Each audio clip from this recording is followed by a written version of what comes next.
안녕하세요. 오늘 시험들 잘 보고 있죠? 선생님도 또 시험 기간 되어서 오늘 영상을 좀 미리 찍고 있습니다.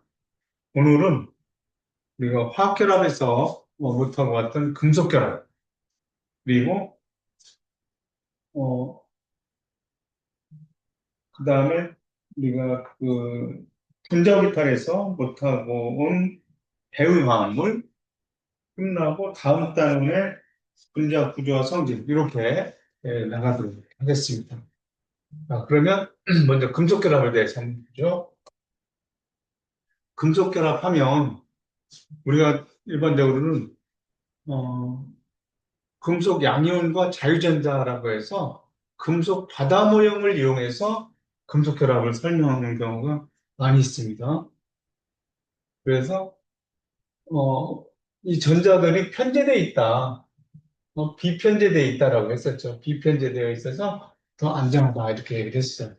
그래서 전자 바다 모형 하면 자유전자라는 개념을 통해서 전전도성이라든가 가공성을 설명할 수 있다. 전성이나 연성 얘기가 나오기 때문에 가공성을 설명할 수 있다 이렇게 나오고 있고요. 우리 교과서에서는 분자 오비탈을 우리가 지난 시간에 공부했죠. 분자 오비탈 모형으로 지금 설명을 하려고 하고 있어요. 분자 오비탈 모형으로는 끓는 점과 용융열 또는 경도를 설명하는 데 있어서 유리하다는 얘기예요. 우리가 이제 분자 오비탈에서 결합성과 반결합성 오비탈을 공부했었죠. 그러니까 이거는 전자가 파동성, 파동 운동을 한다고 했을 때, 파동성이 있다라고 했을 때, 보강 간섭, 그다음에 반결합성, 상쇄 간섭이 일어나는 경우로 얘기를 했었죠. 그래서 이렇게 분자, 애모하면 분자 오비탈을 얘기하는 거죠. 채워진 분자 오비탈과 채워져 있지 않은 분자 오비탈을 이용해서 금속결합을 설명하는데 어떻게 하느냐? 분자 오비탈 모형은 NST 이론인데 그 NST 이론은 우리가 여러분들 물리에서 반도체 공부하면서 좀 했을 것 같아요. 그래서 원자과 전자들이 형성하는 구체적인 에너지띠의 구조와 그 띠에 전자가 어떻게 채워져 있는지를 통해서 결합의 강도를 더욱 정량적으로 평가하고 이 강도에 따라서 금속 고유의 끓는 점, 용융열, 경도와 같은 물리적 특성의 차이를 심도 있게 설명할 수 있다라고 했는데 우리가 한번 분자부터에 대해서 한번 보도록 하죠. 분자부터를 적용해서 금속 결합을 어떻게 설명할 수 있을까? 이거는 우리가 이제 고체에 대해서 얘기를 보는 건데 어떤 원자가 있다라고 하면 에너지 준위가 이렇게 있었죠. 핵에 가까울수록 에너지 준위가 작고 핵에서 멀어질수록 에너지 준위가 크다 이렇게 얘기했었죠. 그러면 원자가 두 개라고 하면 이 에너지 준위가 이렇게 그렇지만 우리가 파울리 베타 원리에 의하면 하나의 원자 내에서 두 개 이상의 전자가 동일한 양자 상태를 가질 수 없다. 여기서 여기에서 동일한 에너지를 가진 원자 두 개가 동일한 에너지를 가진 양자를 가진 전자가 존재할 수 없다. 그래서 여기서 실은 얘네들이 미세하게 갈라진다는 거죠. 미세한 갈라짐이 있다는 거예요. 같은 위치에 있지 않다는 거죠. 전자들이 미세한 갈라짐이 생긴다. 그러다 보니까 원자 세 개 있잖아요. 이렇게 될 거고. 근데 고체라고 하면 그 원자들이 1몰, 우리가 눈에 보이는 정도 1몰 6.0 곱하기 12, 23제곱이니까 원자 세 개 이렇게 되면 고체 상태라고 했다라고 하면 그 원자가 무한히 많다 정도라고 돼야 되겠죠. 그래서 그것들이 아주 미세하게 해서 에너지 띠의 형태로 나타난다. 그러니까 얘네들은 생각해보면 수많은 개별적 에너지들이 수많은 무결적인 무결적 에너지 준위를 가졌는데 미세한 갈라짐에 의해서 그 파울리 베타 원리를 적용하게 해서 미세한 갈라짐이 있죠. 똑같은 위치에 있지 않다. 에너지 준위의 모임 이렇게 얘기할 수가 있을 것 같아요.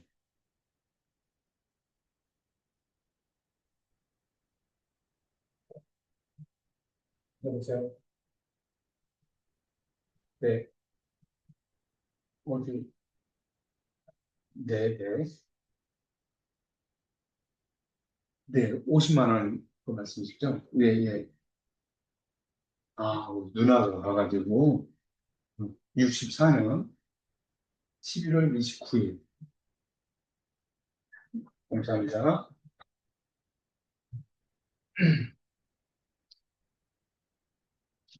아, 미안해요. 선생님이 시골에 수해를 입어서 수영복을 입고 있거든요. 수영복을 받아서, 그거에 행정적인 절차 때문에 지금 전화가 왔었어요. 미안해요. 어쨌든, 이 에너지띠는 고체라고 하면 수없이 많은 원자들이 모여 있을 거 아니에요. 그것들에 가지고 있는, 각각의 가지고 있는 개별적 에너지주의의 모임을 에너지주의다. 이렇게 얘기할 수가 있어. 그렇지만 이 수많은 개별적 에너지주의의 모임이지만 얘네들은 파울리 배터리에 의배되지 않습니다. 파울리 델타 원리에 의배가 되지 않습니다. 의배되지 않습니다. 이것으로 인식하고 가십니다. 에너지띠가 있고, 그래서 이제 우리가 이제 에너지에서 최고 바깥에 있는 전자가 들어있는 에너지를 원자가 전자라고 하죠. 최고 바깥에 있는 전자. 원자가 전자라고 하잖아요. 그러면 여기서도 원자가 전자들이 모여있는 최고 바깥에 가 있겠죠. 그렇죠? 원자가 전자들이 모여있는 것들을. 그리고 이제 띠간격이라고 하고, 그래서 이렇게 볼 수 있다는 거예요. 원자가 띠라고 하죠. 띠인데, 원자각이라고 하면 최외곽전자들이 모여있는. 근데 수없이 많은 애들이 모여있다는 거죠. 수없이 많이 모여있고, 이 전도띠라고 하는 것은 전자가 들어있지 않은 띠를 얘기하는 거예요. 그러니까 원자각띠를 뛰어넘는 걔네들을 얘기하는 거예요. 원자각띠를 뛰어넘는 것들을 얘기하는 거예요. 그래서 이렇게 원자각띠하고 이 전도띠가 거의 접해 있어서 원자각띠는 꽉 차 있어요. 전자들이 꽉 차 있어서 움직일 수가 없어요. 그런데 전도띠는 비어 있죠. 전도띠는 비어 있는 띠를 얘기하는 거거든요. 비어 있는 띠는 전자가 쉽게 올라가서 전자들이 움직일 수 있다는 거죠. 그러니까 전자가 자유롭게 움직일 수 있다라고 하는 것은 여기 있는 전자들이 쉽게 전도띠로 갈 수 있다는 거예요. 그래서 이런 것들을 뭐라고 얘기하냐면 도체를 이렇게 얘기할 수 있어요. 도체. 얘네들은 띠간격이 좁아요. 좁아서 여기에서 어떤 그 어느 정도의 에너지를 주면 올라갈 수도 있고 못 올라갈 수도 있다는 얘기. 이런 것들을 뭐라고 하냐면 띠간격이 비교적 작아서 적은 에너지로도 전이가 일어날 수 있다. 그런데 이런 것들을 우리가 뭐라고 얘기하냐면 반도체다. 이렇게 얘기하는 거예요. 반도체. 이러면은 띠간격이 넓어서 여기서 여기로 올라갈 수가 없다. 그러면 여기서 올라가려면 에너지를 엄청 줘야 되는데 에너지를 엄청 주면 전자가 올라가기 전에 이게 녹아버리는 그런 상태가 될 수 있다는 거예요. 이런 것들을 뭐라고 하냐면 띠간격이 커서 전력으로 전하기가 어렵다. 띠간격이 커서 전력으로 전하기가 어려운 것들. 이런 것들을 구도체 이렇게 얘기합니다. 우리는 여기에서 이 도체하고 이 반도체 정도를 우리 교과서에서 다루고 있으니까 여기 넘어가도록 하죠. 다시. T라고 하는 것은 고체 상태라고. 이거 이제 T 이름. 그렇죠? 우리는 분자오비탈 이론으로 얘기할 텐데 아직 분자오비탈까지 안 했어요. 그렇지만 거기서도 비슷한 용어들이 나오기 때문에 여기서 얘기를 하는 거예요.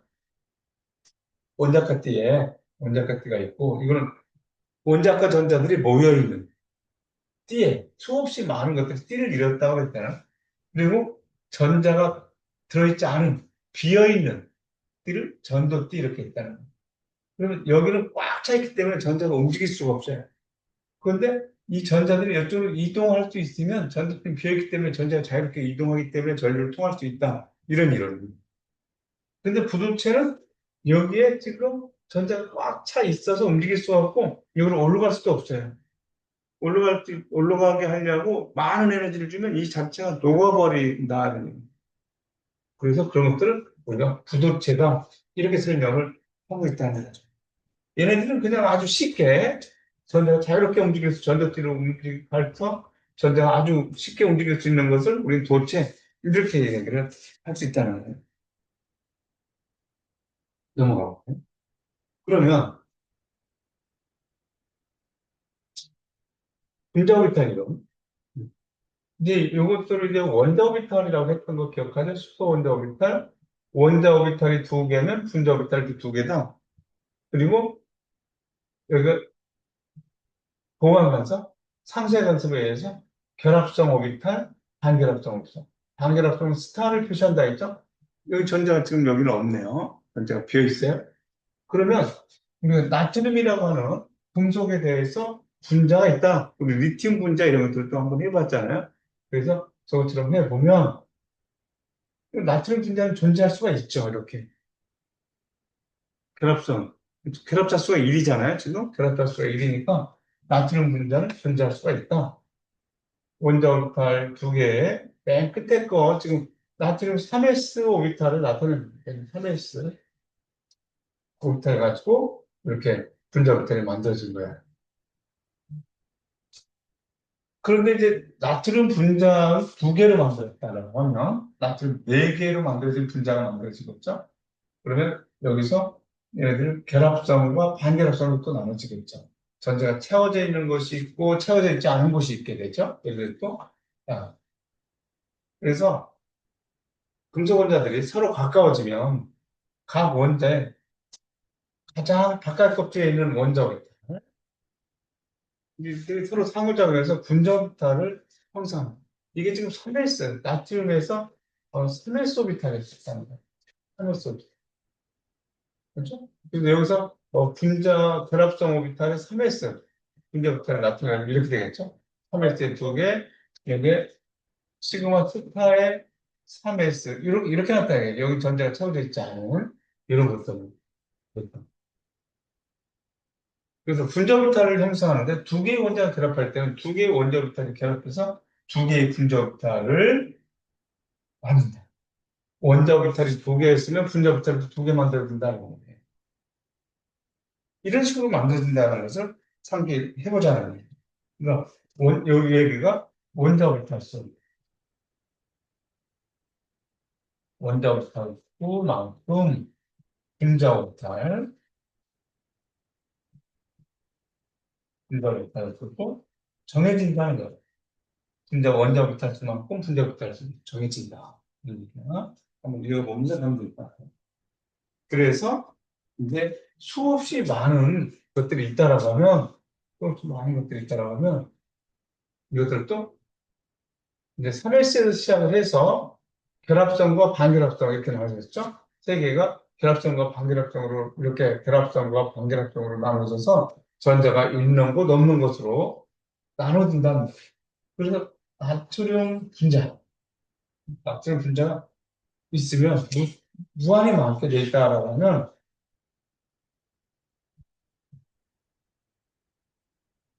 여기 이제 본질, 결합을 채웠잖아요.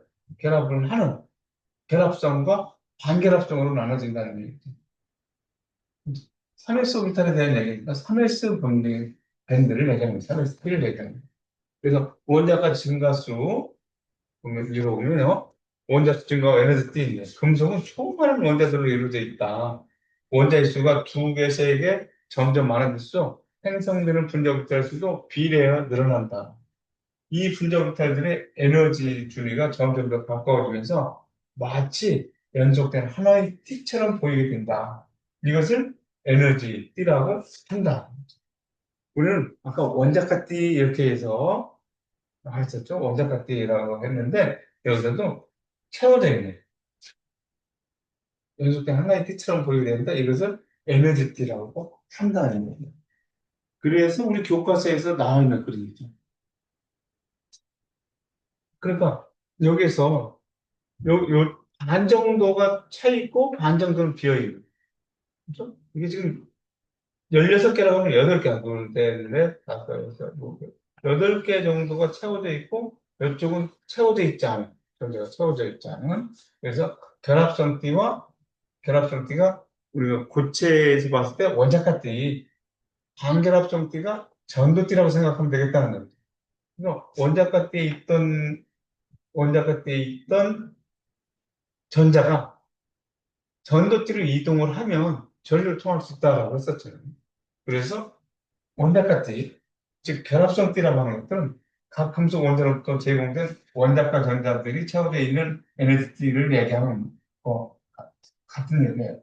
우리도 아까 나트륨 가지고 했을 때 3S에 있는 전자를 가지고 결합성과 반결합성으로 얘기했었잖아요. 이 띠는 전자들이 안정적으로 존재할 수 있는 결합성 오비탈로 주로 존재된다. 결합성 오비탈에 주로 존재하고 전도띠라고 하면서 전자가 채워져 있지 않거나 반결합성 이렇게 부분적으로만 채워져 있는 NS다. 이때에 있는 전자들은 궁금해서 자유롭게 이동할 수 있다. 이쪽으로 이동하면 자유롭게 이동할 수 있기 때문에 거리를 통해질 수가 있다. 이런 얘기예요. 그래서 이쪽에 결합성띠와 반결합성띠로서 얘기할 수 있다. 상호작용하는 금속 원자 오비탈에 의한 연속적 에너지 생성해서 우리 교과서에 나와 있는 그림을 가져와 봤어요. 그러니까 여기는 전자가 어떻게 돼요? 전자가 차 있는 거예요. 차 있고, 여기는 비어 있죠. 전자 때는 비어 있어요, 전자가. 없는. 자, 그래서 정리를 해보죠, 교과서에. 정리해보면, 각 금속 원자로부터 공급된 원자과 전자는 결합성 T 쪽에 배치됩니다. 결합성 T. 그 다음에 전자는 반결합성 T, 우리 전도띠라고 했던 거에 비어있는 오비탈로 극히 적은 에너지에 의해서 쉽게 들을 수가 있다. 전도띠로, 즉 반결합성띠로 전자 극히 적은 에너지로 갔었다. 이때 이 전자들은 고체를 자유롭게 통과하며 전류를 끌게 한다는 얘기예요. 그러니까 고체는 자유전자의 개념으로 에너지 주의로 했던 거나 거의 같은 개념으로 설명하고 있는데 결합성띠와 반결합성띠라고 하는 용어를 사용하고 있다는 거죠. 그래서 반도체 이런 것들을 결합성띠에서 갈 수 없다. 부도체는 그래서 에너지를 크게 주면 이게 녹아버린다는 얘기죠. 그런데 반도체라고 하는 것은 차유점 원자에서 나오는 여분의 원자과 전자가 들뜬 삽입된 원자라고 하는 것은 여기서 도핑했다라고 얘기하거든요. 도핑했다. 도핑했다라고 하는 것은 어떤 것을 도핑하냐면 15조 원소. 15조 원소를 도핑하면 여기들은 반도체에서 지금 규소니까 원자과 전자가 4개가 있었겠죠. 원자과 전자 4개 있다가 이렇게 배출해서 복대기술 만들고 할 텐데 15조 원소를 도핑하면 여기서처럼 자유전자가 생긴다는 거예요. 자유전자가 생겨서 그 전자들이 원자과 전자들이었었죠. 그런데 여분의 전자가 나왔다는 얘기예요. 그래서 삽입된 원자에서 나오는 여분의 원자과 전자가 들뜨게 되는데, 들떠서 이렇게 되는데, 여기에, 여기에 자유전자들이 있게 된다는 거예요. 그러니까, 15조 원소를 도핑하면서 자유전자가 여기. 그러니까 어떻게 보면 징검다리 역할을 하는 거예요. 그럼 징검다리 역할을 해서 여기서 뛰어 올라갈 수가 있고, 여기 있는 것들도 한 번에 뛰어 올라가기는 어렵지만, 징검다리가 있으니까 여기를 통해서 여기로 갈 수가 있다. 그럼 여기를 통해서 가면 여기도 빈자리가 생기니까 여기 있는 것들도 움직이고 여기 있는 것들도 움직이니까 저기를 통할 수 있다는 얘기죠. 이것을 N형 반도체 이렇게 얘기한다. 여기다가는 13조 원소 있어요. 13조 원소를 도핑하면 13조 원소를 도핑을 하면 요게 빈자리가 생기거든요. 이 빈자리를 여기서 뭐라고 해야 되냐면 양공이라고 해요. 양공. 그럼 이 양공으로 전자들이 움직여 다닐 수 있다는 거예요. 그러니까 여기에 빈 공간이 있었잖아요. 아까 꽉 찼었는데 이게 없을 때는 꽉 찼었죠. 불순물을 넣어주지 않으면, 도핑을 하지 않으면 꽉 찼어 있는데 여기 양공이 생기니까 양공이 생기면 전자가 이 자리로 옮겨간다는 거예요. 이 자리로 옮겨가니까 이쪽에 양공이 생기죠.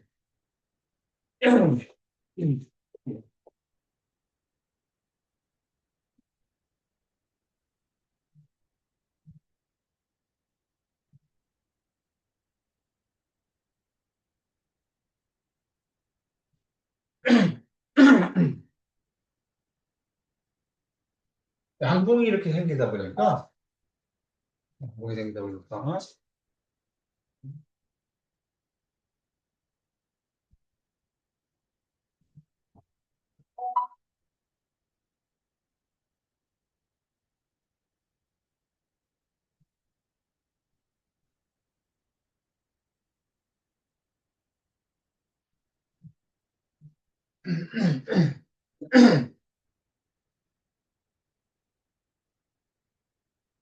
양공이 생기다 보니까 여기서 전자들이 움직일 수가 있다는 얘기예요. 그래서 삽입된 원자에 원자과 띠에 부족한 원자과 전자 구멍 이것을 양공이라고 합니다. 양공으로 이동할 수 있다는 거예요. 전자가 움직여 다니니까 전류를 통할 수 있는 거죠. 또 그런 것들을 우리 P형 반도체 이렇게 얘기를 한다는 거예요. 그래서 도핑이라고 하는 것은 도핑이라고 하는 것은 반도체의 원자과 전자보다 많거나 적어.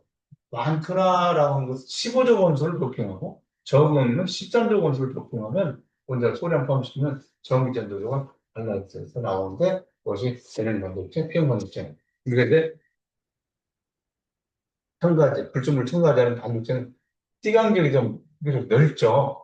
넓은데 여기서는 에너지 반도체는 그 징검다리 역할을 해주는 애들이 있다라고 했대요. 새로운 자유전자가. 그래서 여기를 거쳐서 이렇게 전도띠로 가기가 쉽다는 것이고, 얘네들은 여기 빈 공간이 양공이라는 빈 공간이 생겼기 때문에 전자들이 이렇게 해서 움직일 수 있다는 거죠. 전자가 움직일 수 있으니까 전류를 통할 수 있는 그런 것들을 우리가 P형 반도체라고 한다는 얘기예요. 자, 이 정도 가죠. 반도체는 이 정도 하도록 하겠습니다.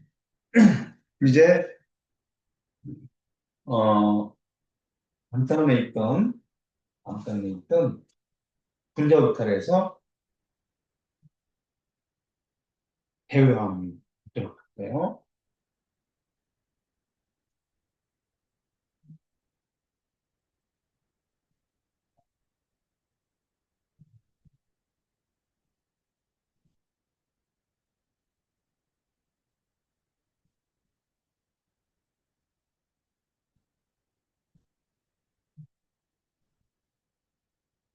분자 역할을 보겠습니다.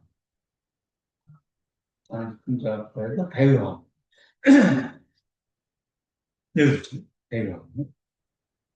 자, 우리가 이제 배유화물 얘기 때문에 우리가 배율결합이라는 것을 여러분들 앞에서 했던 거 기억나요?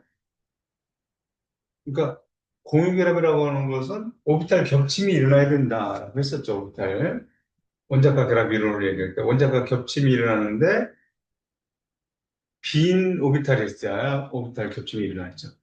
근데 하나가 꽉 찼고 하나는 차지 않았어요. 하나가 꽉 찼다는 얘기는 비공전자쌍이 있어야 비공전자쌍이 있어서 그것을 받을 때 먼저 받을 때 아, 꽉 찬 비공전자쌍을 빈 오비탈에다가 주어도 결합이 이루어지는데 배열 결합이 일어난다고 했었죠. 그랬었어요. 그래서 여기서 이게 이제 전이금속이에요. 전이금. 우리가 화학 1에서는 전이금속을 공부하지 않죠. 1번부터 20번까지는 전형원소라고 하는 것들이에요. 전이금속이라고 하는 것은 21번부터 시작되는 건데 그리고 이제 원자번호 21번부터 스칸디움, 그리고 티튬, 바나듐, 크롬, 망간 이렇게 돼요. 철, 코발트, 니켈, 구리, 안. 아는 원소도 있고 모르는 원소도 있죠. 그렇지만 여러분들이 이 전위금속 여기까지 20개까지는 21번부터 30번까지는 외워주셨으면 좋겠어요.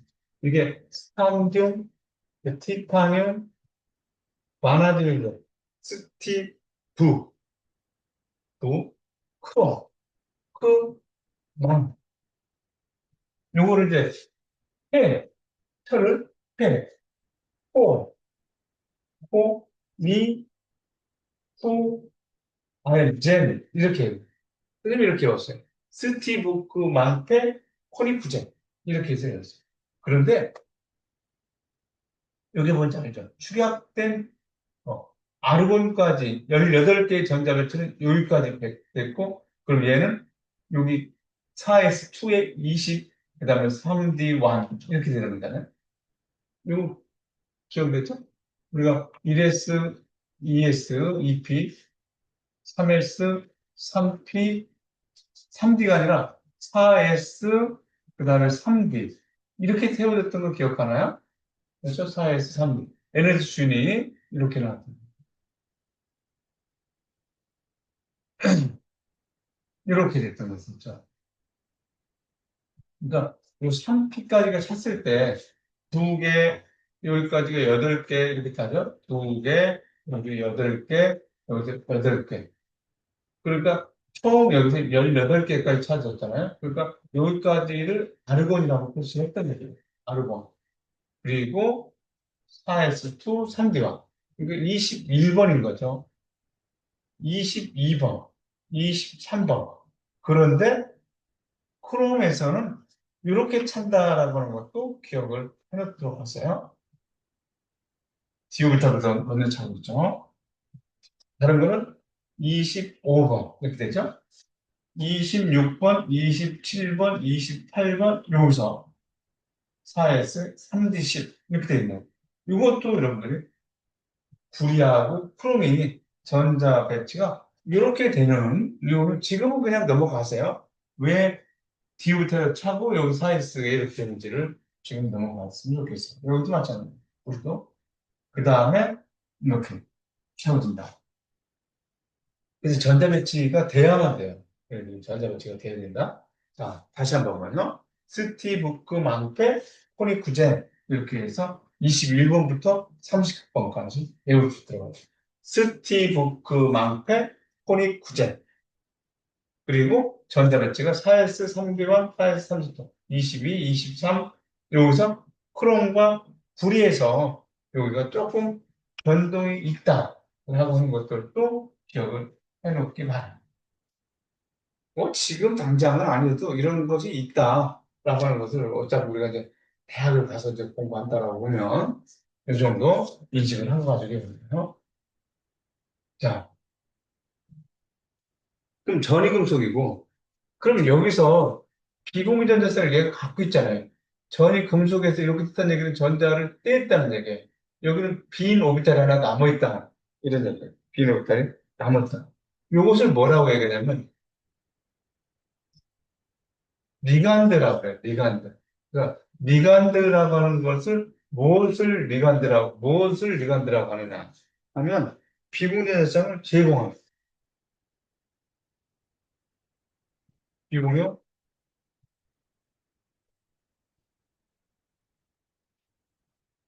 전자쌍을 제공하는 비금속. 비공유전자쌍을 제공하는 비금속을 리간드다. 이렇게 얘기하는 리간드라고 하는 것은 그러니까 얘네들이 금속이 이렇게 있었고요. 리간드를 L이라고 표현해 볼게요. 그럼 이것들 사이에서 여기서 결합이 이루어진다는 거죠. 그러니까 얘가 물론 이쪽에서 일반적으로 주어져 있지만 모르죠. 그러니까 쟤네들 금속과 저렇게 결합했기 때문에 금속과 비금속이 결합한 거기 때문에 공유결합을 했지만 얘네들은 이온 결합성이 포함된 뭐라고? 금속에 있어. 이온 결합성이 포함된 공유 결합의 일종이다. 이렇게 설명해요. 공유 결합의 일종이다. 리간드라고 하는 것을 이런 것들을 우리 또 뭐라고 얘기하느냐? 배의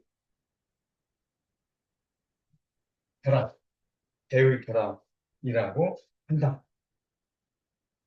배의 결합이라 한다. 이렇게 이제부터 배의 결합이라고 하는데 이러한 물질 이렇게 생겨서 이러한 물질 이 생겼을 거 아니에요? 이러한 물질을 우리는 뭐라고 얘기하냐? 착화물이라 한다. 착화물이라 한다. 착화물,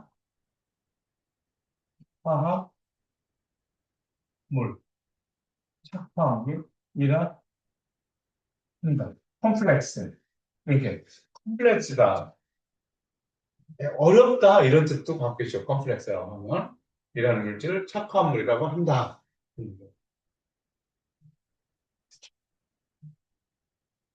넘어가 볼게요. 여기에서 이제 이런 착화물이 보여요.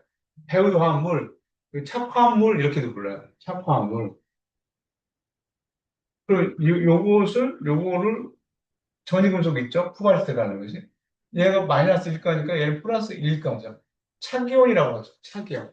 영향주는 요인들. 배우화물에 영향주는 요인들이 이거 지울게요.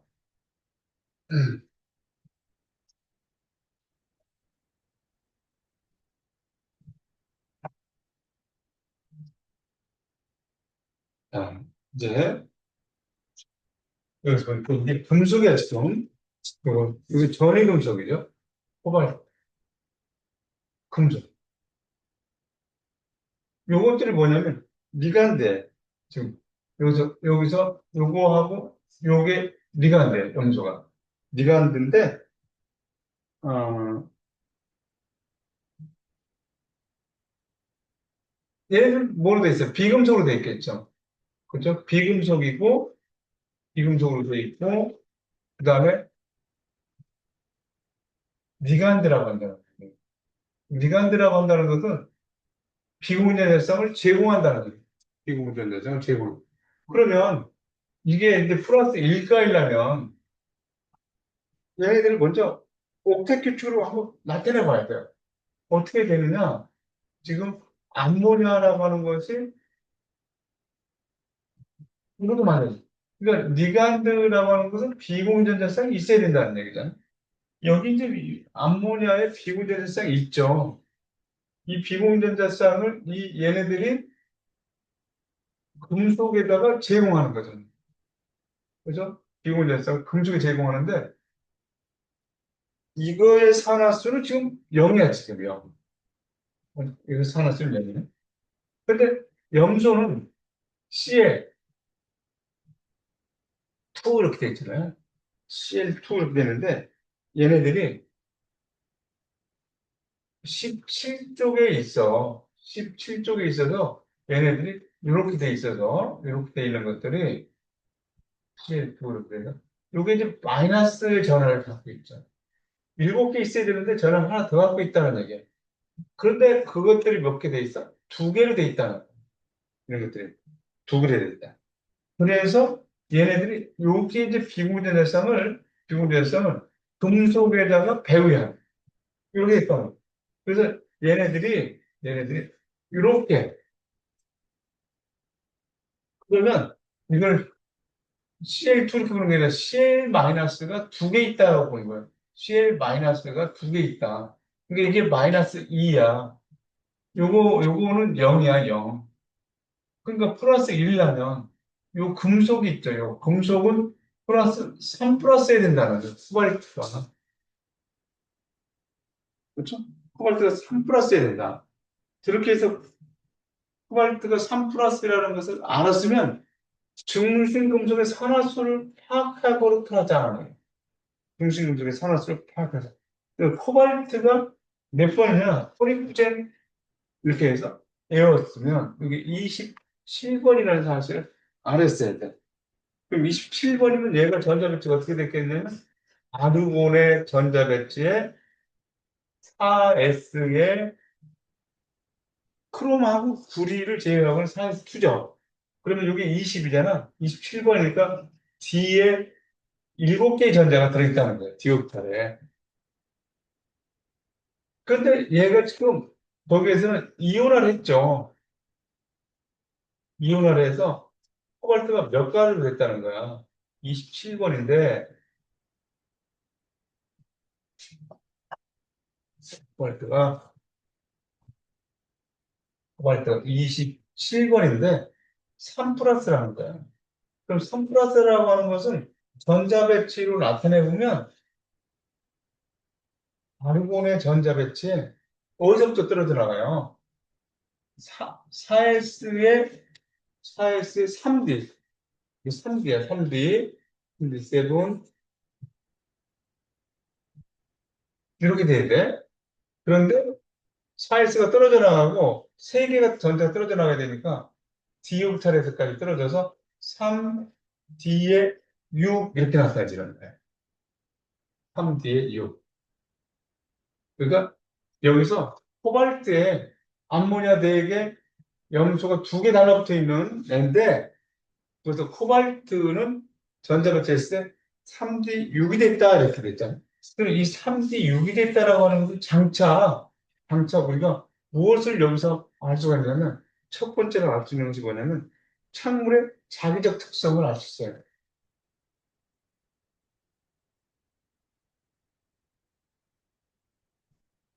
자기적 특성을 안다는 얘기는 뭐야? 상자성이나 반자성, 반상자성. 창물의 자기적 특성을 알 수가 있고 두 번째로는 뭐를 알 수 있냐면 색깔, 색깔을 알 수 있다. 색깔을 알 수 있다는 것은 또 하나는 빛을 알 수 있다. 오늘 이제 관점이 이 색깔을 우리가 여러 가지 색깔들을 띠는 것들 있잖아요. 색깔을 띠는 것들에 대해서 여러분들하고 공부를 해 나갈 거예요. 이렇게 요거를 장차 알 수 있다는 거죠. 장차 이렇게 할까요? 이렇게 그래서 일단 이렇게 금속의 전위금속의 전자배치를 결정한다. 전자배치를 결정하고 그다음에 베우스라는 것은 몇 개가 달라붙어 있냐죠. 금속에 몇 개가 달라붙어 있냐? 6개가 달라붙어 있다. 이런 얘기. 그러니까 여기서 지금의 경우 이제 금속 그 고체 가면 배울수록 또 배울 거예요. 거기서 또 조금 다른 의미가 있어요. 여기에서 지금의 경우에 금속에서 나타나는 배율결합 개수, 금속에서 나타나는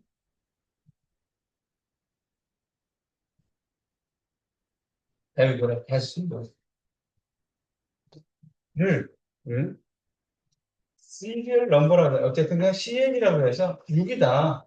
배우개라 탈수가 돼. 요거 금속에 리간드가 몇 개 달라붙어 있는 우리가 이제 주로 하는 것이 6개짜리 배우수가 6개짜리 공부할 거예요. 6개짜리면 우리가 앞에서 공부할 때 요 4개 이런 식으로 공부했었죠. 그렇죠?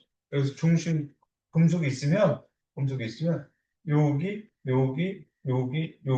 위, 아래. 그래서 이렇게 배치되는 이런 모양들을 우리가 생각할 수 있다는 거죠. 그래서 얘네들도 지금 코발트도 지금 배수가 6이라는 사실을 알았으니까 6이라는 사실을 알았으니까 여기 이제 중심 공조 코발트가 있었겠죠. 코발트가 있었고 여기 이제 암모니아가 4개가 보이죠? 그 다음에 염소가 이렇게 보여요. 그런데 이렇게도 배치될 수가 있다는 거예요. 같은 축에서 이렇게 있고 나머지에 네 개가 배치되는 이런 것들도 있을 수 있다.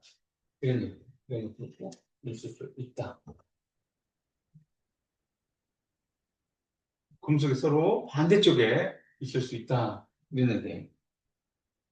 그래서 이제 다시 한번 그려보면 이렇게 평면으로 봤을 때 요게 요 평면 위아래 수직으로 있고 얘네들 이런 식으로 있는 것, 그렇죠? 이런 식으로 있는 것들을 대칭형으로 있다라는 것을 우리는 대칭형으로 트랜스 이성질체. 나머지는 이렇게 돼 있어요. 다 어떻게 그려봐도 이런 것들은 시스형 이성질체 이렇게 얘기를 한다는 거죠. 그래서 시스 이성질체 트랜스 이성질체 이렇게 나오는데 이거는 다음 단원에서 시스형과 트랜스를 공부하게 될 거예요. 어차피 구조가 뭐 이런 식으로 돼 있다는 거죠. 평면 사각형 그리고 위아래 수직으로 위아래 있는데 이렇게 대칭으로 금속 이온의 반대쪽에 이렇게 있으면 금속 이온의 반대쪽에 있으면 트랜스. 그다음에 금속 이온의 같은 쪽에 같은 이것도 같은 쪽이잖아요. 지금 같은 쪽. 같은 쪽. 대칭이 아니죠. 지금 얘가 같은 쪽에 있는 두 개의 염소 있는 것은 시스 이성질체로 존재한다. 이렇게 얘기를 하는 겁니다. 넘어가 볼게요. 그래서 여기 지우고요.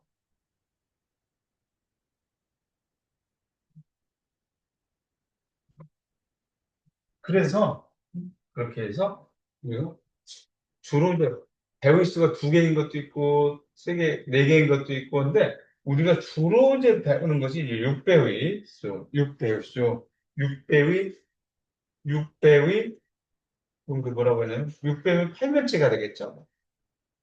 6배의 팔면체 구조. 이렇게 되는데 6배의 팔면체 구조라고 하는 것은 어, 옥타 헤드라 이 아래 옥테드라. 이렇게 나타나요. 옥타헤드라라고 합니다. 6배의 팔면체라고 하는 것은 이렇게 옥타헤드라라고 나타나는데 선생님이 이렇게 영어로 굳이 쓴 이유가 있어요. 나중에 이 오자를 이제 쓰는 경우가 있거든요. 옥타헤드라를 이렇게 얘기를 한다. 그래서 이제 한 자리 리간드다라고 하면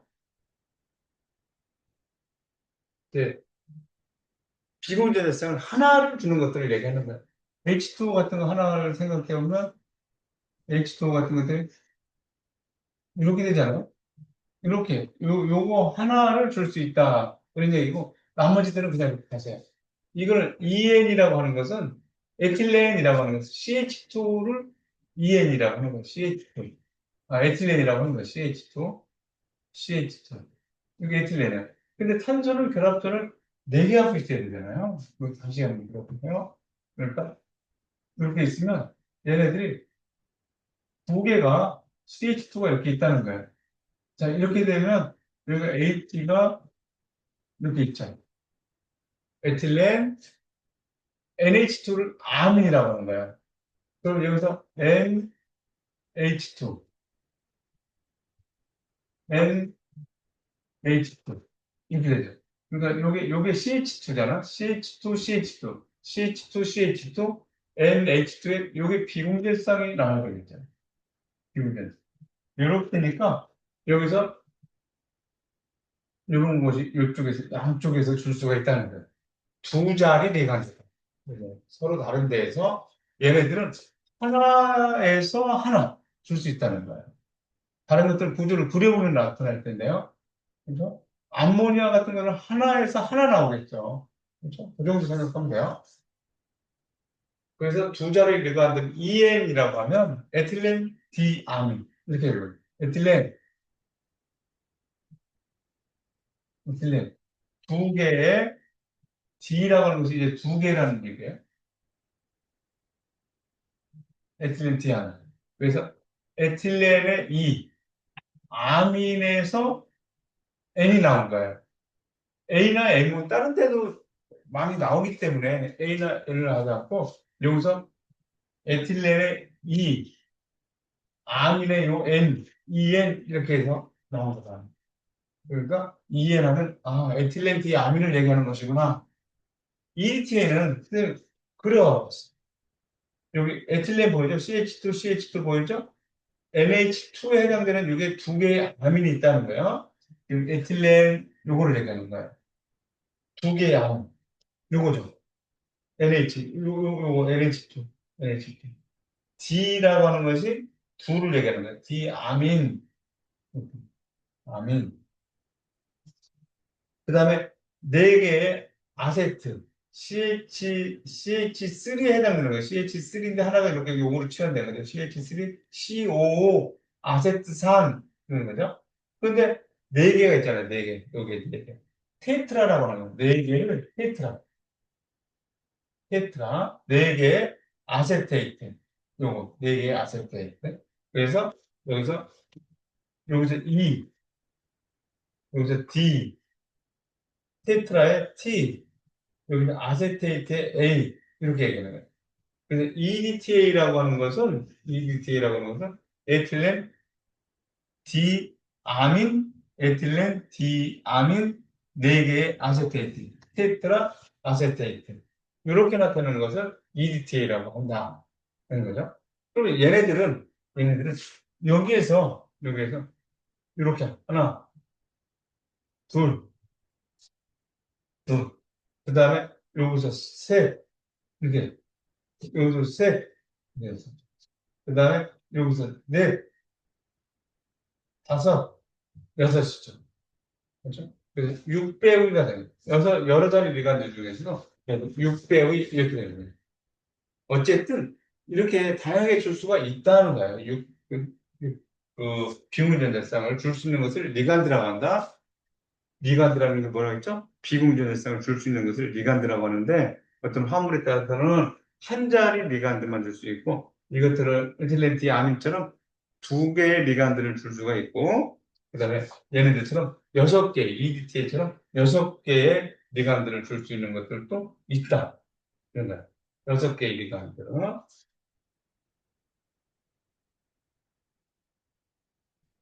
그래서 이제 디오비타를 여러분들이 한번 봐보면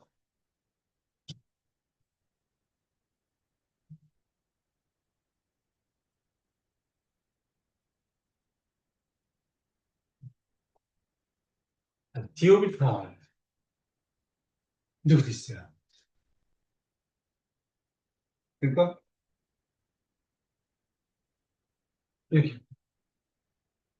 여기가 X축, Y축, G축이라고 하면 G축이라고 했으면 이 축에 따라서 축으로 X, X축, Y축 이게 이제 X축, Y축이라고 보자고요.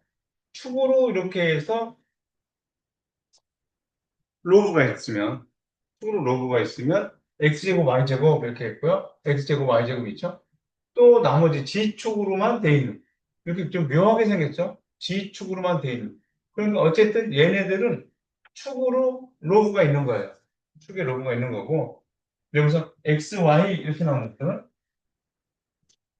X, Y 이렇게 되어 있으면 요게 이제 X축이고 Y축이라고 하면 요 평면, 사사분면이 있을 때 각 평면에 X, Y축에 각 평면에 있는 것을 DXY 또 Y축과 이게 G축이라고 하면 Y축과 G축의 평면에 있는 것을 YG 그리고 XG 이렇게 된 거예요.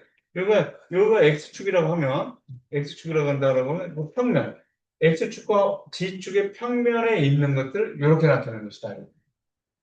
알겠죠? 그래서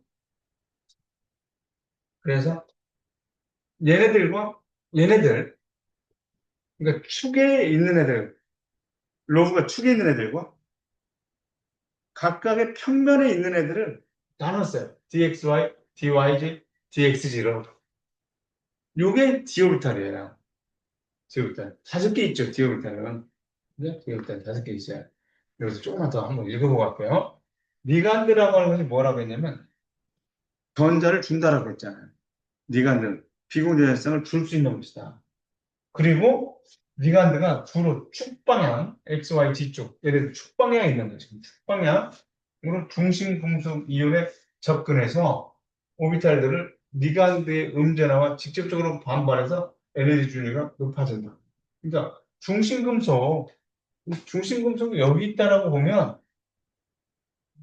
일단에 봤을 때, 중심금속이 전위금속이 가지고 있는 전자들이 배치되어 있는 오비탈 하나예요, 예를 들어. 그죠?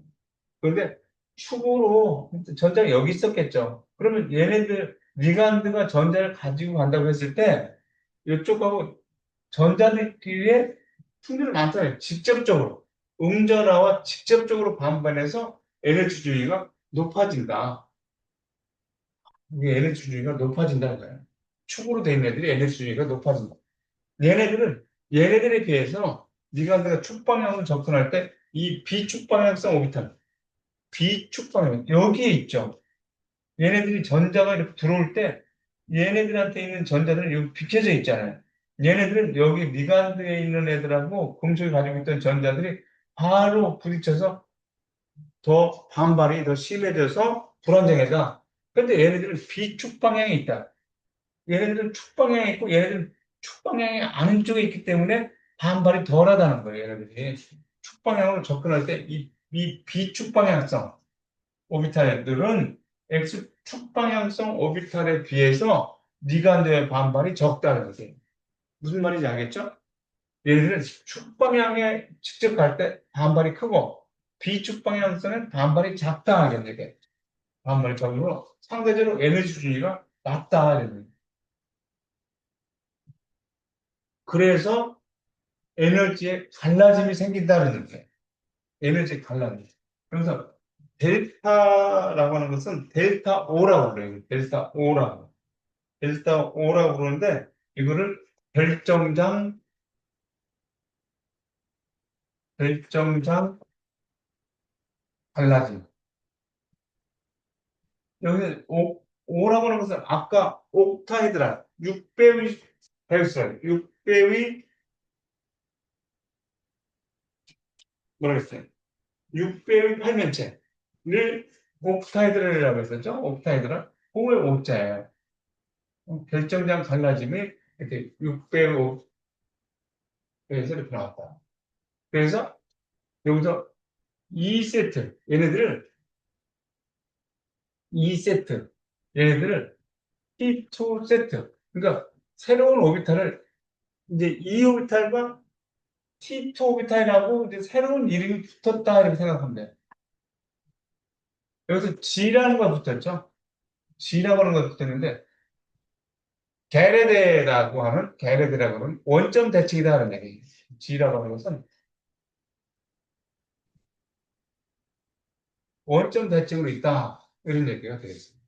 그러니까 얘네들이 원점으로 대칭으로 돼 있다는 거죠. 원점 대칭으로 게레드 이런 말이야 지금. 그러니까 2오비탈과 T2오비탈로 결정된 에너지가 달라진다. 그러니까 얘네들 뭐라고 그래? 얘네들 축 방향성 오비탈, 축 방향성 오비탈. 이렇게 된 애들 비축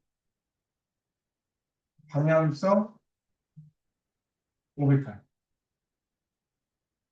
이렇게 축 방향성 오비탈을 2세트, 2세트.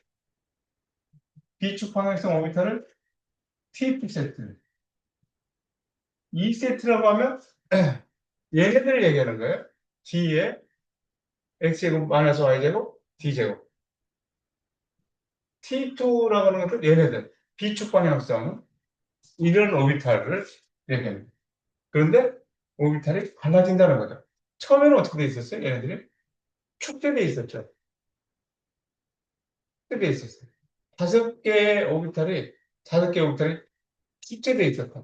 축제가 뭐예요? 에너지 주기가 같다는 거죠. 축제돼 있다가 이렇게 리간드를 만날 때 축방향성 오비탈과 비축방향성 오비탈이 반발이 더 크냐 작냐에 따라서 얘네들은 반발이 더 크다. 반발이 더 크기 때문에 에너지가 더 크게 나타난다는 거예요. 에너지가 더 크게 나타납니다. 그러니까 불안정하죠. 얘네들은 다음발이 작다. 얘네들이 작다. 안정하다. 얘네들이 얘에 비해서 더 안정하다. 이렇게 되는 거죠. 이렇게 여러분들 기록이 있습니다. 그래서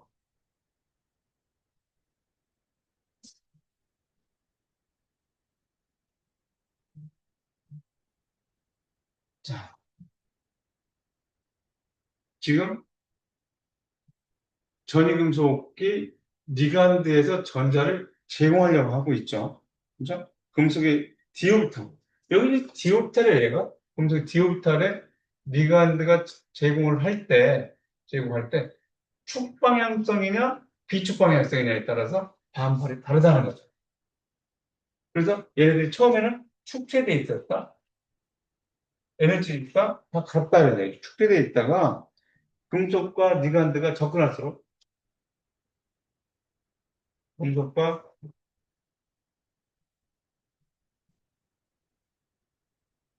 니간드가 접근할수록 접근할수록 에너지가 어떻게 돼요? 전체적으로 에너지가 반발에 의해서 에너지가 상승, 에너지가 상승. 전체가 에너지가 상승해서 결합이 이루어지기 직전이에요, 지금. 결합이 이루어질 때는 2세트 축방향성과 비축방향성으로 된다는 거죠. 축방향성은 G2, G제곱, DX제곱 마이너스 Y제곱 어떤 것 그려졌으면 좋겠어요. 축에 X축, Y축에 접근하 있는 오비터. 얘는 G축에 있는 로브. 얘네들은 X, Y축의 그 사분면 안에 있는 T2 세트. 이렇게 나타나는데, 2세트가 더 에너지가 더 크고 그렇다는 거예요. 이런 애들이 2세트라고 했어요. 이런 애들이 2세트인데, G는 뭐라고 했어요? 베레데라고 해서 원점 대칭이다. 이런 거죠. 이 오비탈. 이 오비탈은 어떻다는 거야? 청력을 펴잡아요. 그죠? 축 방향으로 가는 거야. 청력이 크고, 청력이 크다 보니까 에너지가 불안정해. 얘네들은 P2G 오비탈. 원점 대칭이라고 했죠? 원점 대칭. T2G 오비탈. 그래서 얘네들은 청력이 다 그래서 에너지가 낮아. 비교적 안정해. 이렇게 여러분들이 정리를 해주면 되겠다. 아, 이런 오비탈도 있구나. 어?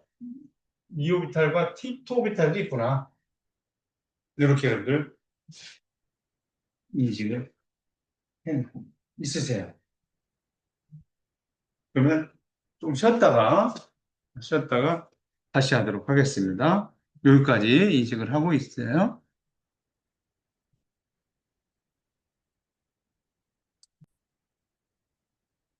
네, 그래서 이제 여러분들 다시 할게요. 다시 할게요. 어, 결정장 갈라짐이라는 거 있다고 그랬죠? 축태가 되고, 그 다음에, 금속하고 리간드가 가까이 접근하면 불안정해서 에너지가 상승한다. 접근할수록 에너지가 상승해지는데, 그 중에서 축 방향성과, 그 다음에 비축 방향성, 축 방향성이 2세트죠. 그렇죠? X축에 있는 것들, 그 다음에 평면에 있는 것들이죠. X, Y면 그 사사분면에 있는 것들. T2 세트라고 한다는 거죠. 요게 이제 축방향성, 비축방향성, 결정량 갈라짐이 생긴다. 델타라고 하는 것은 결정량 갈라짐이 생긴다. 이렇게 얘기를 했어요. 그래서 얘네들이 2세트고 얘네들이 2오비탈, 얘네들은 청력이었다고 했어요. 청력이 더 크게 작용하고, 청력이 크게 작용하니까 에너지가 높아진다는 거예요. 얘네들 상대적으로 얘네들보다 청력이 작아지고, 그 다음에 에너지는 낮아진다. 이렇게 얘기했었죠. 그래서 결정장 달라진 현상이 나타난다. 이렇게 얘기를 했어요. 다음 슬라이드. 먼저. 어? 하나. 어,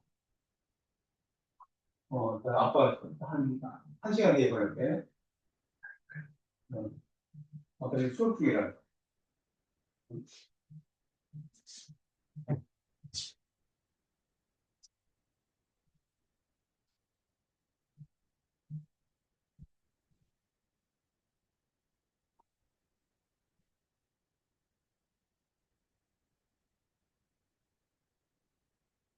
아까 이거, 그라데라고 하는 것은 원점 대칭이라고 그랬죠?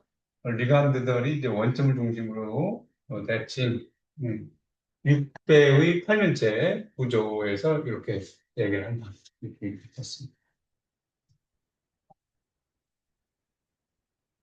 이거 한번 보면, 지금 이 오비탈하고 T2 오비탈 이렇게 주어져 있는데, 이게 지금 어떤 거를 얘기하고 있냐면, 티타, 그죠? 그러면 여기 이제 22번이잖아요? 여기 이제 22번이야. 22번이면, 전자배치가 어떻게 됐겠어요? 아르곤의 전자배치하고, 4s2. 그러면 20개의 전자가 배치된 거죠? 그 다음에, 3D에 또, 이렇게 되는 거예요. 그러면 여기서 얘네들이 이제 H2라고 하는 것이, H2라고 하는 것은 산화수가 0이겠죠. 그럼 이게 이제 플러스 3의 산화수를 가지니까 이 티탄이 플러스 3가였다는 거예요. 그러면 얘가 3 플러스였는데 22번이었다라고 하면 얘는 전자배치가 어떻게 되겠냐면 아르곤의 전자배치에다가 3개가 3 플러스니까 3개, 요거 2개 떨어지고요. 이거 2개 떨어지고 여기서도 하나 떨어지겠죠? 그러니까 3D1 이렇게 된다는 거예요. 그러니까 디오비탈의 전자가 하나 있게 된다는 거죠.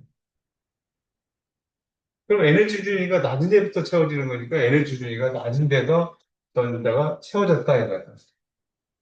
여기는 비대너지, 자외선의 에너지를 흡수했는데 550 나노메타 화장의 빛을 흡수한다는 거예요.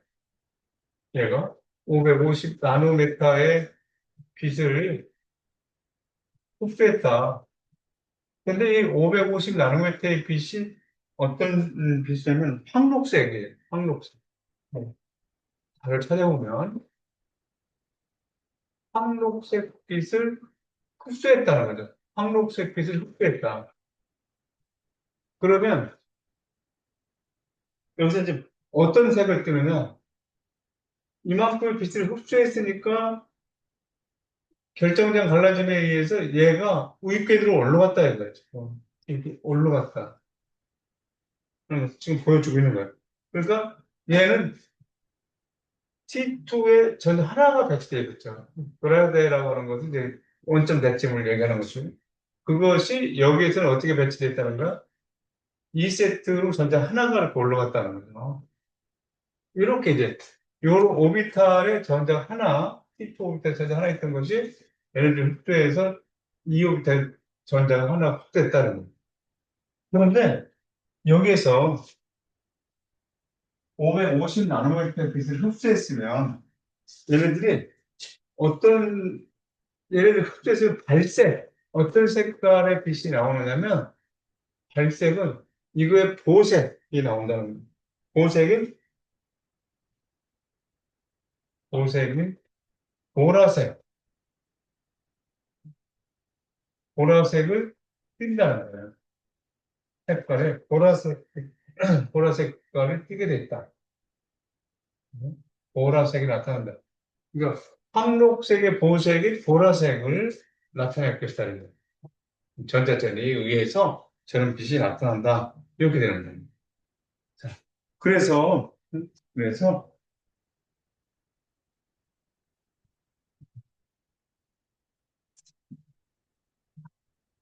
지울게요.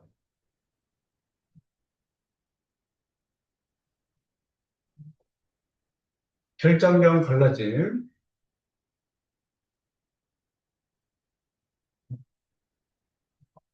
어, 델타.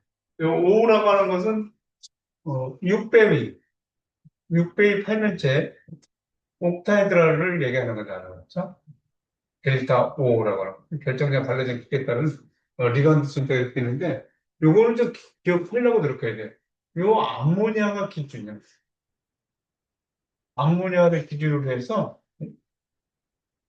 얘네들은 결정량 갈라짐이 크고 얘네들은 결정량 갈라짐이 작다는 거야. 그러면 여기 이제 질소라고 생각하고 질소 얘네들은 산소 그다음에 플로린 그러니까 결국에는 정금성도가 큰 애들이 결정장 갈라짐이 작다라는 거예요. 결정장 갈라짐이 작다라고 하면 결정장 갈라지면 2세트 오비탈하고 T2 세트 오비탈이 에너지가 벌어진다는 거잖아요. 뭐에 의해서 벌어지냐면 전자들의 반발에 의해서 그렇게 벌어지는 거죠. 근데 얘네들은 전기통도가 크니까 전자들을 꽉 잡을 수 있다. 그러니까 전자들의 반발이 작다. 이렇게 생각하면 어떻겠냐. 그렇죠? 그래. 그래서 얘네들은 이쪽으로 갈수록 약한 장 미관들을 갖는다. 했거든. 그 약한 장 미관들을 갖는다는 것은 에너지가 작다. 에너지가 작다라고 하는 것은 파장에 어떠냐? 파장이 큰 빛을 흡수한다.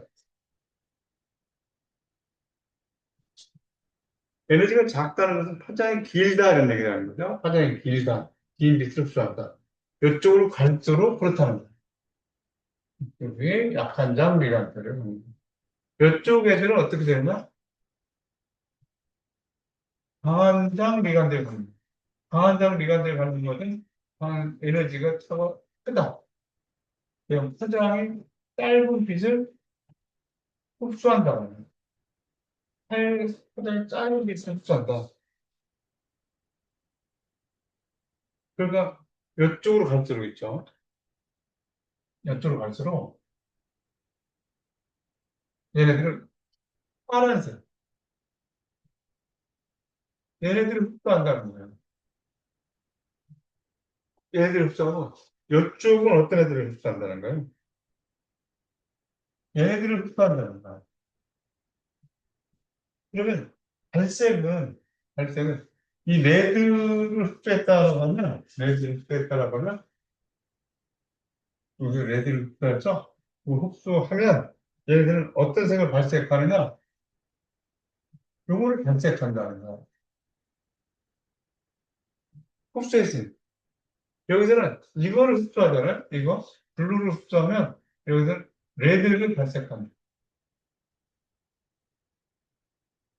얘네들이 그렇다. 요 순서를 좀 어느 정도 알고 있는 게 좋아요. 그리고 얘네들 플로리나 산소 같은 것들은 정금 정도가 큰 애들이다. 그러니까 전자를 꽉 잡을 수 있어서 반발 같은 거 이렇게 잡아서 약천장 기관들하고 얘기합니다. 그림으로 봐. 지금 여기서 이제 그 리간드가 CN 이렇게 돼 있잖아요. CN이니까 강한장 리간드를 갖게 된다는 거예요. 강한장 리간드가 갖게 돼서 얘네들이 지금 델타 O 이렇게 크다. 얘는 어때요? 얘네들 델타 O가 작게 나타나죠. 플로린이잖아. 그죠? 약한장 리간드다 이렇게 얘기를 한다는 거예요. 그래서 결정장 갈라짐 델타 O가 매우 크다. 얘들은 결정장 갈라짐이 매우 크다. 크면 어떻게 되느냐? 강한장 리간드라고 한다는 거예요. 매우 크기 때문에 얘네들을 강한장 리간드라고 해요. 강한장 리간드. 그러니까 어떤 색으로 한다면 요거를 흡수하고 요걸 흡수하고 이거를 발색하고 이렇게 돼야 되겠죠. 그럼 이쪽 애들은 요게 결정된 갈라짐이 매우 작다. 매우 작다. 매우 작다. 이렇게 얘기할 수 있다. 그래서 얘네들은 약한 장기간다.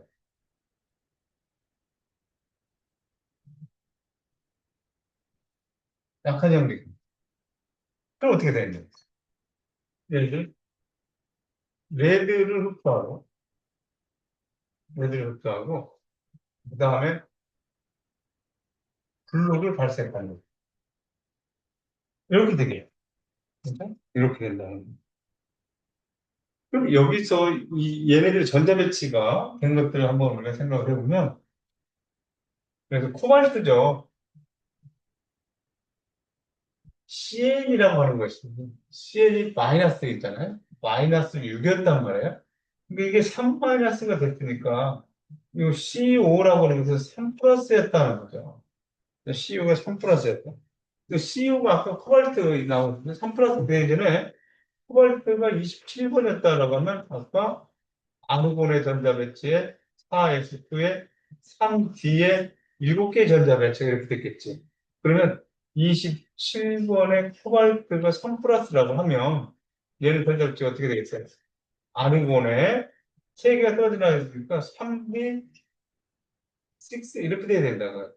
3d 6가 되는 거니까 이렇게 되는데 그러면 여기서부터 에너지 주기가 낮은 데부터 전자 배치가 되는 거예요. 전자 배치가 쭉 되고 그 다음에 어떻게 가느냐?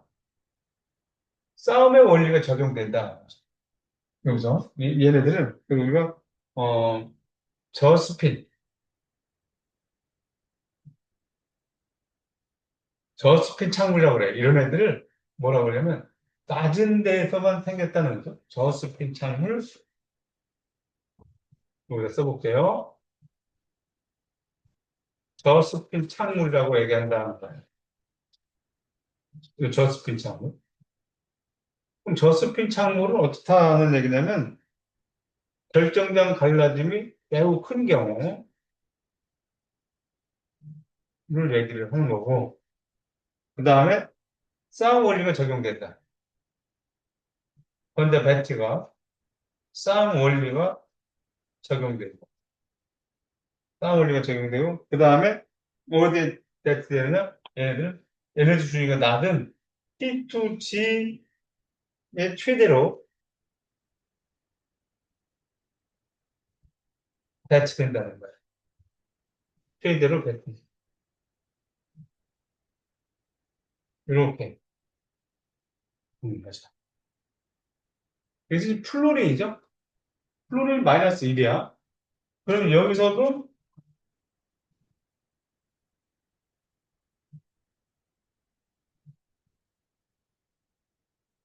플로린이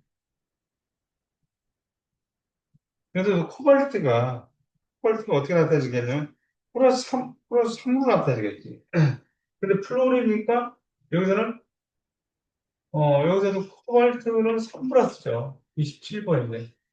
그러니까 얘네들은 아르곤의 전자 배치 이것도 마찬가지로 3D6가 되겠다. 그러면 전자 배치가 하나, 둘, 셋 되고 그다음에 어떻게 되느냐? 홀 전자가 많이 배치되도록 된다. 다섯, 여기 다섯, 여섯 이렇게 들어가는 거죠. 그렇죠? 네. 이렇게 된다. 이런 것들은 전자가 위궤도로 올라갔다는 거지. 그 에너지 주기가 높은 데로. 이런 것을 고스핀 창물이다. 이렇게 얘기한다. 뭐라고 한다고? 이런 것들을 고스핀 창물,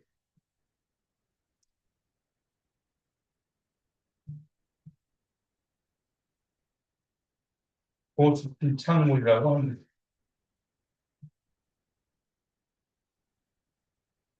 그래서 얘는 델타 G 제로가 어떤 게 작은 경우, 결정량 갈라지면 작은 경우가 고스핀이에요. 약한 장에서 고스핀이 나오고 강한 장에서 저스핀이 나오는 거지. 얘네들이 어떻게 되냐? 홀전자가 많이 배된다. 홈철 규칙이 적용됩니다. 홈철 규칙이 적용되고 그 다음에 T2G에서 어디까지가 2세트까지 배치가 된다는 거죠. 뭐? 여기 약하니까 혼자씩 살자 이거예요, 혼자씩. 여기로 올라가려면 너무 에너지가 크니까 그냥 여기에서 더불어 살자는 거. 이거는 에너지를 조금만 더 올라갈 수가 있잖아요. 그러니까 고수빈창이라고 얘기를 한다는 거죠. 이렇게 저수빈창물과 고수빈창물에 대해서 여러분 이해를 한번 해보도록 하세요. 여기 얘기는 이 얘기들을 다시 한번 정리해놓은 대학 일반학 교재에서 가져온 거예요. 한번 여러분들이 읽어보면 좋겠습니다. 그래서 저스틴 창문. 저스틴 창문을 뭐라 어떻게 두고 나타내냐면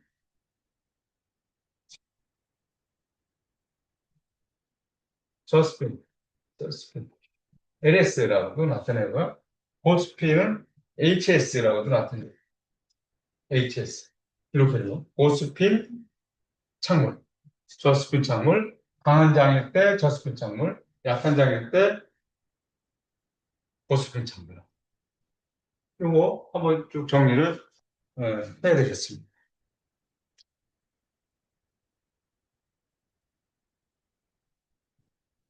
네, 이거 지울게요.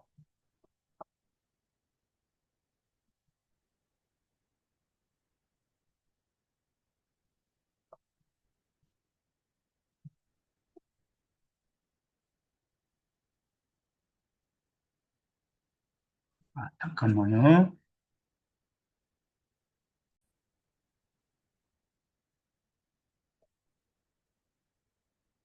어, 우리가 이제 가시광선 용액을 400나노미터에서 한 700나노미터 정도의 빛이 이제 가시광선 영역의 빛이죠.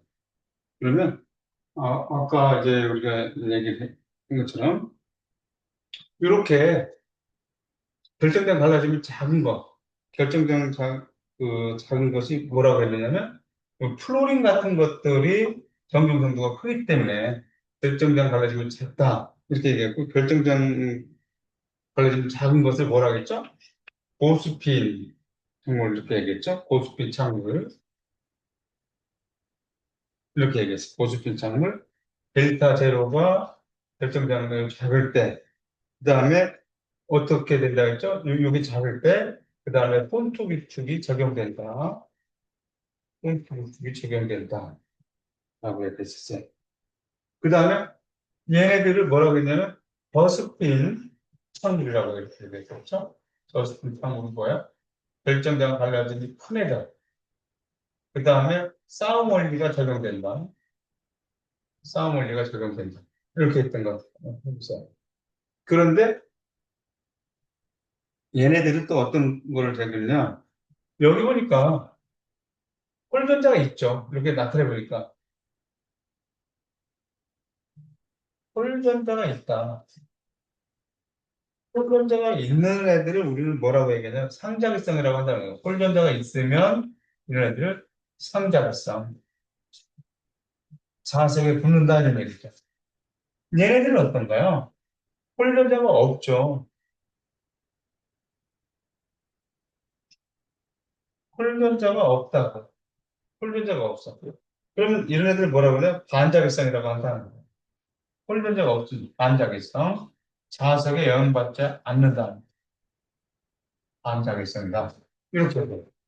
그래서 어 이거는 창물, 저스핀 창물이기 때문에 반자성이 아니라 홀전자의 역을 가지고 상자성이냐 반상자성이냐를 따진다는 거예요. 홀전자 가지고.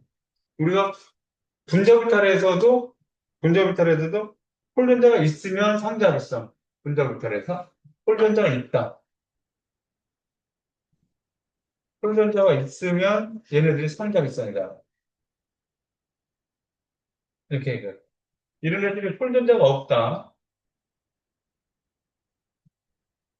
홀전자가 없다. 그럼 이거는 반사기성이다.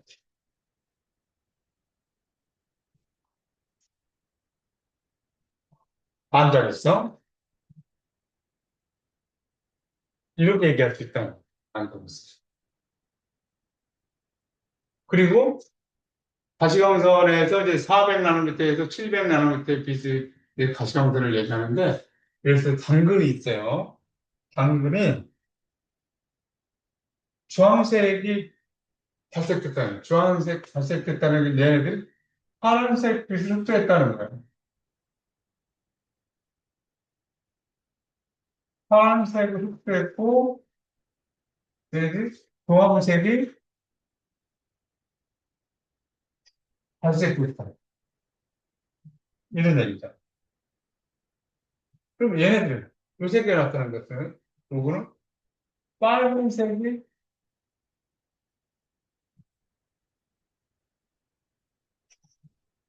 빨간색이 흡수가 됐고, 그래서 어떤 색깔이? 초록색이 발색됐다. 그 보색이, 초록색이 발색됐다. 이렇게 얘기할 수 있다는 거죠.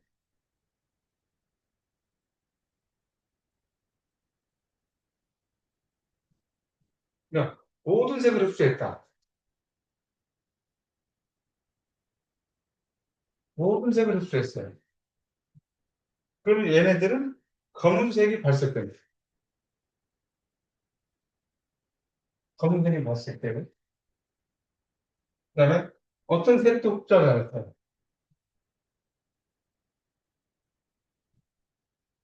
어떤 색도 흡수하지 않았어. 그러면 얘네들 흰색으로 나온다. 흰색이 발색됩니다. 이렇게 얘기할 수 있다는 거죠.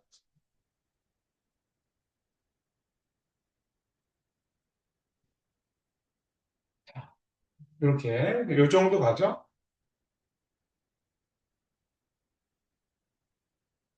됐습니다. 이제 다음 장으로 넘어가도록 하겠습니다.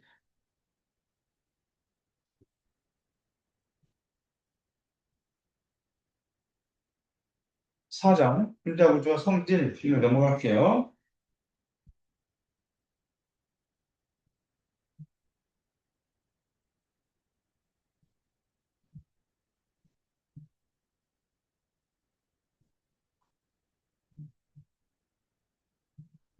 자, 분자구조와 성질, 여기 찍을게요.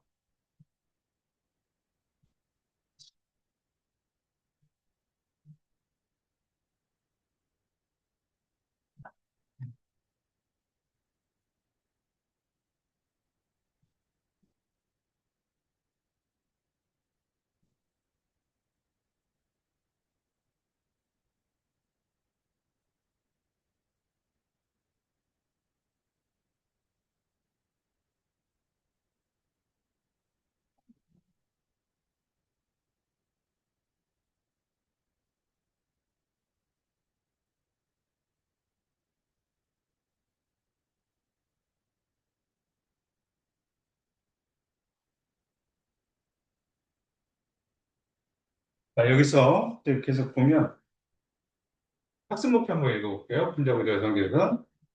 화물의 분자 구조로부터 물리적 성질과 화학 반응성을 예상할 수 있으나 탄소를 포함하고 있는 탄소 화물들의 구조와 화학 반응성은 매우 복잡하므로 이를 이해하려면 먼저 간단한 탄수화물의 구조와 성질부터 이해해야 된다. 이 장에서는 분자의 구조와 성질을 간단한 탄수화물의 구조와 성질 및 화학 반응성을 통해서 설명할 수 있도록 한다. 이를 위하여 탄소 원자가 4개의 원자가 전자로 단일결합, 이중결합, 삼중결합을 형성하도록 하는 세 가지 종류의 혼성화와 다양한 작용기를 가지는 탄수화물의 성질과 화학 반응성을 알아보자. 이렇게 얘기하고 있습니다. 그래서 이제 우리는 탄수화물의 구조식, 탄수화물의 구조와 성질, 방향적 화합물의 구조와 성질에 대해서 알아보라 한번 들어가 보도록 합시다. 여기 들어있죠. 탄화수의 다양성. 그렇죠? 탄소 원자 상호 간의 다양한 결합이 존재하므로 탄화수는 의 종류는 무궁무진하다라고 합니다. 탄소는 최대 다른 원자 4개와 결합할 수 있다. 원자과 전자가 4개니까 4개와 결합할 수 있다. 이런 얘기예요. 탄소 원자와 탄소 원자가 원자가, 탄소 원자가 사슬 모양으로 연결돼 있다. 이렇게 탄소 원자가 사슬 모양으로 연결돼 있다. 그런 것을 알크라는 말을 써요. 네. 근데 여기서 이제 여기 H가 생략된 거거든요. 여기 H. 그러니까 CH2, CH2, CH2, CH2들이 CH2가 N개 있죠. N개 있다가 여기 HH 두 개 빠졌죠. 그러니까 En 더하기 2. 수소. CH2에 N에 H2. 어, H2. 이렇게 나타내겠죠? H2. 이렇게 나타내요. 그러니까 요거를 일반식으로 나타낸다. CN에 H에 EN에 E가 있으니까. 플러스 2. 이렇게 나타내는 것이 요걸. 그래서 요걸 뭐라고 하냐면 탄소 골격을 잇고 단결합인 것은 이렇게 하는. 알케인 이렇게 얘기한다는 거예요. 그럼 이렇게 된 거에서 여기서 CH2, CH2 뭐 이런 이중결합이 있다라고 하면 여기서 두 개의 수가 빠지는 거예요. 그래서 CN에 HEN 이중결합이 있는 거. 얘들은 탄소 골격으로 돼 있죠. 그리고 EN이 알켄 이렇게 된다는 거예요. 삼중계라고 돼 있다라고 하면 CN에 HEN에서 수 두 개가 더 빠지는 거예요. CN에 HEN 마이너스 2 이렇게 된다는 거죠. 그래서 알크의 탄소 골고루 돼 있고 YN이 이렇게 알카인 이렇게 되고 알케인 이렇게 된다. 그래서 단일결합, 이중결합, 삼중결합 이렇게 얘기를 하고 이것은 고리 모양으로 연결되어 있다. 그렇죠? 알크 그렇죠? 고리 모양이다라고 하는 것은 사이클로 알크 알크인데 단일결합만 돼 있잖아요. AN이 알케인, 사이클로 알케인 이렇게 나타야 된다. 이것도 지금 단일결합만 돼 있잖아요. 그럼 얘네들도 CN에 H에 EN 플러스 E 이렇게 이런 것들을 이제 우리가 벤젠골이다 이렇게 얘기하죠. 특별히 탄소 6개, 수소 6개로 되어 있는 뭐를 이제 벤젠 이렇게 얘기를 한다는 거야. 그래서 이렇게 나타내다 보면 무궁무진하게 이야기할 수가 있다. 종류가 무궁무진하다. 이것들 좀 분류해 보면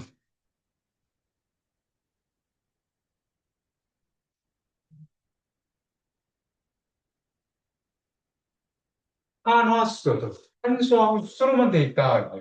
탄소하고 수소로만 돼 있다. 이런 것이고 사실 모양 포화와 불포화가 있어요. 알크 AN, 알크N, CnHEN 플러스, 알크 탄소 사슬로 되어 있고 EN이 이중결합이 있다. 알크에 YN이 삼중결합이 있다. 수소가 두 개씩 줄어든다. 이렇게 되겠죠. 이렇게 이중 삼중 결합을 불포화라고 한다는 거죠. 불포화.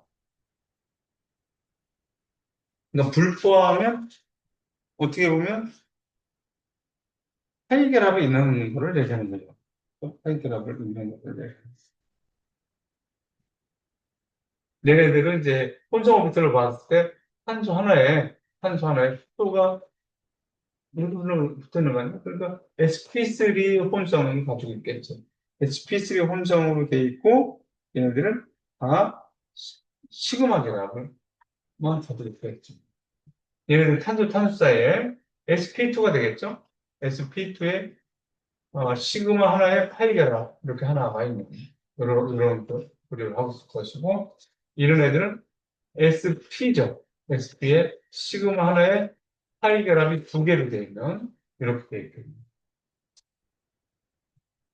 또 고리 모양 되어 있는 애들 또 사이클로라고 얘기한다는 거죠. 사이클로가 고리, 알크, 탄소 사슬로 되어 있는데 단일 결합만 되어 있다. 근데 얘네들은 CnHEN으로 되어 있다는 거지. 사이클로, 알크의 EN이죠. EN, 알케인, 이중결합이 있는. 여기서 두 개가 더 빠지는 거예요. 이건 이제 벤젠이라고 한다. 벤젠. 벤젠 구리가 포함되어 있는 것을 방향적이라고 해요. 향이 난다, 이거예요. 자, 불포화는 아까 얘기했죠. 이중계라고나 삼중계라고요. 이게 방향적을 제외하고 지방적이라고 한다는 거죠. 방향적과 지방적으로 나눠진다. 음. 이제 탄소수. 요건 이제 탄소수에 탄소수에 따라서 어떤 것의 개수가 하나다. 뭐 이렇게 하고요. 두 개다. D 세 개다. 트리 네 개다. 이렇게 나타나요. 테트라. 모노, 디, 트리, 테트라. 다섯 개부터는 펜타, 헥사, 헥타 그냥 그대로 보는 거예요. 탄소수가 하나면 메타, 두 개면 에타, 세 개면 프로파, 네 개면 뷰타, 다섯 개면 펜타, 헥사, 헥타, 옥타, 로라, 데카. 여기까지. 어, 이렇게 예를 들어 탄소가 세 개인 알케인이 있다. 탄소가 세 개인 알케인. 어떻게 나타날까요? 탄소가 세 개야. A, 알크, A, 단일결합만 돼 있다는 거예요. 수소를 빼보면 이렇게 되겠다는 거죠. 탄소가 세 개면 프로파. 그러니까 프로파의 AL, 프로페인. 이렇게 이름이 이렇게 부른다는 거예요. 그러면 탄소가 네 개야. 이렇게 돼 있어. 이렇게 돼 있으면 뷰테인, 뷰테인. 이렇게 되겠다는 거예요. 네. 탄소가 네 개니까. 뷰테인. 우리가 흔하게 얘기했던 부탄, 뭐 가스 얘기할 때 부탄가스, 뭐 이런 얘기들을 얘기할 수가 있겠다는. 네, 이름을 조금만 더 붙여보고 갈게요.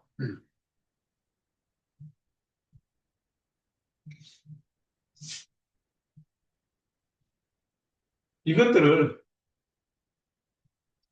여기 이제 뷰테인을 네개 요것도 이거 네 개를 그냥 이제 써서 CH3 이거 구조식으로 나타내는 것이고 CH3 요 CH2 CH2 CH3 CH3 이렇게 나타내기도 하고 이거 복잡하니까 또 이걸 이렇게도 나타내요 그냥 여기 있으면 세 개가 수소가 세 개 있고 여기 꺾인 데가 탄소가 있다. 대략적으로 네 개 나타내니까 여기 수소가 두 개씩 여기는 세 개, 두 개, 세 개 이렇게 나타내는 것을 그냥 골격만 나타내기도 한다. 이렇게 나타낼 때 이게 뷰텐이다. 이렇게. 근데 이렇게 나타낼 수 있다.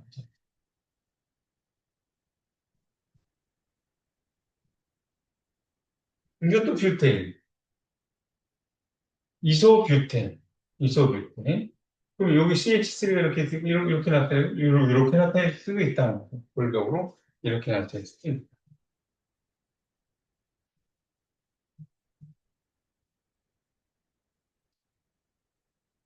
이제 다섯 개죠. 다섯 개면 이런 것들을 뭐라 그럴까요? 다섯 개니까 펜타다는 그런데 단일 계열만 돼 있으니까 펜테인이라고 부를까요? 다 펜테인. 그럼 이거를 이렇게 쓸 수도 있죠. CH3, CH3, CH2, CH2, CH2, CH3 이렇게 탄소 골격만 나타냈을 때 이렇게 더블자 모양으로 이것을 여기서 네오펜테인 이게 한 가지 가지가 있다. 이소펜테인 이렇게 하나, 둘, 셋, 넷, 다섯 개다 탄소가. 그러면 CH3, 요게 CH3, CH3, 여기 CH, CH2, CH3 이렇게 나타납니다. 이런 모양으로 나타낼 수 있어요. 이런 것들을 이제 네오라고 해서 네오펜테인 이렇게 나타낼 수 있고 이렇게 나타낼 수 있다. 그래서 노멀 펜테인 한 곁가지가 있고 곁가지가 양쪽으로 나 있다. 네오펜테인 뭐 이런 거. 이거는 그냥 우리가 관용적으로 이렇게 부르는 거니까 관용적으로 부르는 거니까 네, 여러분들이 더하면 되겠다. 음, 대략 이렇게 탄소수에 따라서 이름을 붙이는구나, 라고 하는 거죠. 아, 이런 것들은 어떻게 붙일까요? 탄소가 지금 이제, 얘네들 두 몇 가지로 이렇게 봐보면, 어, 이제, 요게 이제 두 가지. 이게 가장 긴 가지, 탄소에다가 요게 붙었다 이거야. 그럼 번호를 1번 탄소, 2번 탄소, 3번 탄소, 4번 탄소, 5번 탄소 이렇게 붙여주고요. 2번 탄소에 요걸 CH3를 메틸이라고 그래. 그러니까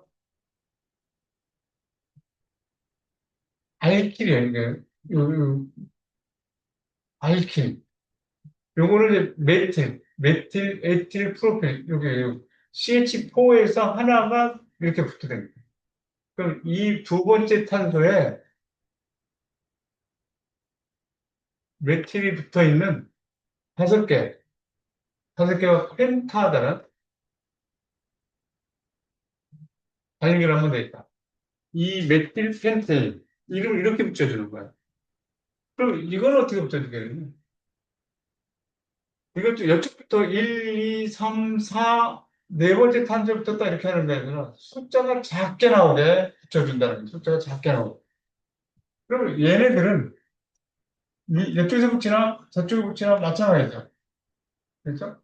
그러니까 2번 탄소, 3번 탄소에 두 개의 메틸, 메틸이 붙어 있는 부사들이 뷰테인이다. 2,3-D 메틸 뷰테인 이렇게 나타나죠. 그럼 얘는 뭐겠어요? 3번 탄소죠. 아니, 1번 탄소, 2번 탄소, 3번 탄소, 4번 탄소 이렇게 붙여야 돼요. 그러면 2번 탄소, 2번 탄소에 두 개의 메틸이 자세히 써줘요. 이 디메틸 하지 말고 이 디메틸, 네? 뷰테인 이렇게 얘네들 1, 2, 3, 4, 5, 6이죠. 1, 2, 3, 4, 5, 6. 그다음에 옆쪽으로 갔을 때 숫자가 작아지죠. 이렇게 돼 있으면 2번 탄소, 그다음에 3번 탄소, 4번 탄소, 6번 탄소에 테트라, 테트라. 네 개의 뭐가 붙어 있어요? 메틸기가 붙어 있는 7이 펩타잖아. 펩테인, 이렇게 이름을 붙여나간다는 거죠. 2, 3, 4, 6, 테트라, 메틸, 펩테인 이렇게 붙입니다. 치안체 대부분 숫자는 작게 해라. 이런 것도 하고.